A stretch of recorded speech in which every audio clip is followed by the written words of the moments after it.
Hey there, happy Wednesday. Big week ahead, and it's not just because the Fed is meeting. NFL is officially back tomorrow, and even though it's the preseason game, I'm definitely ready for it. But before we get too hyped about kickoff, let's break down about what's actually happening in the housing and mortgage world right now, because there's a lot of movement, and some of it's pretty surprising. First up, let's start with the MBA's latest data. Mortgage demand dropped 3.8% last week. That includes both purchase and refinance applications. Purchases were specifically down 6% for the week, which sounds bad, but they're still up 17% compared to this time last year. So how do we make sense of that? Well, rates are still hovering around 6.83% for a 30-year fixed as a national average, basically flat from last week. So it's not like rates jumped and scared buyers off. What's more likely happening is this: summer fatigue is setting in, and with inventory shifting, buyers are being a little more patient. Refinances were down just 1% week over week, but still 30% higher than last year, with a lot of that being driven by cash out refis. Pro tip here: over 70% of refinances, as I mentioned, are cash out, and refinance volume is still about 41% of all activity.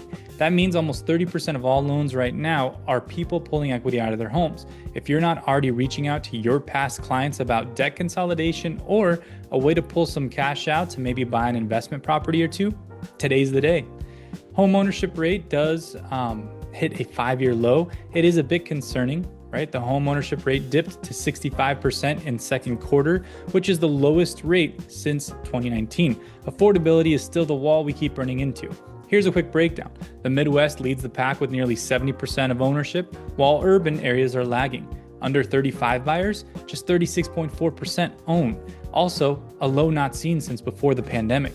The only group with an increase in ownership year over year was Hispanic buyers. Every other demographic group saw a decline. So while some are still pushing through and finding ways to buy, overall access is slipping, especially for younger and first-time home buyers.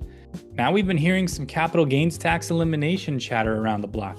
This one's starting to really get some traction though. President Trump recently said he's open to eliminating capital gains taxes on home sales, echoing a bill introduced last month by Representative Marjorie Taylor Greene. Well, why does that matter? Well, current capital gains exclusions haven't changed since 1997. It's almost 30 years ago. It was $250,000 for single filers and $500,000 for married couples. But home prices have nearly tripled since then. According to NAR, then about 34% of homeowners would have to pay some amount of capital gains tax if they sold right now. That's a huge disincentive to move, especially for boomers that are sitting on $500,000 to $1 million in gains. So if this reform actually happens, it could bring a massive supply surge. People who are holding off on selling could finally list without worrying about a big tax hit. Now let's talk inventory. Zillow just dropped new data showing that there are now 1.36 million homes for sale. That's the highest we've seen since late 2019. Inventory is up 2.3% from May and over 17% from June of last year.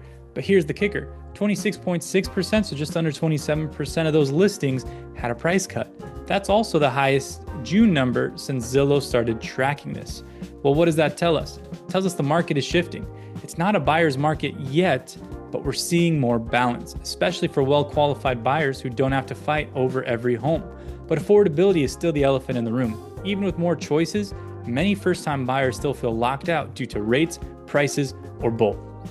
All right, big news today is that the Fed is meeting at 2 p.m. Eastern time today. No one's expecting a rate cut, but there's buzz around possible dissent for the first time in 32 years.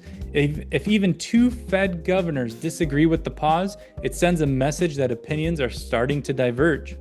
On the data front, we got ADP jobs report showing 104,000 jobs added, stronger than the 75,000 expected, but still a far cry from past monthly averages.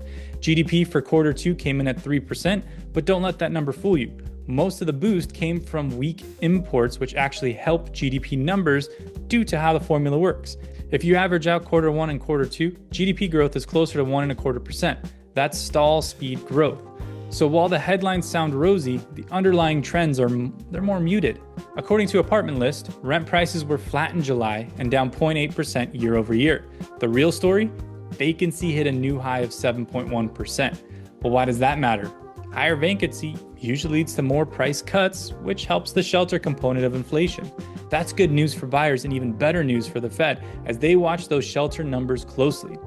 Well, that's the roundup. This week is jam-packed, so make sure you're staying in the loop. Rates are still bouncing around, inventory still rising, and policy changes could shake up things even more. As always, if you've got a buyer on the fence or a client who's unsure about the market, please reach out. I'd be happy to walk them through options or show you or them how to make the numbers work in today's environment. And hey, let's go Bears. I'll see you guys next week.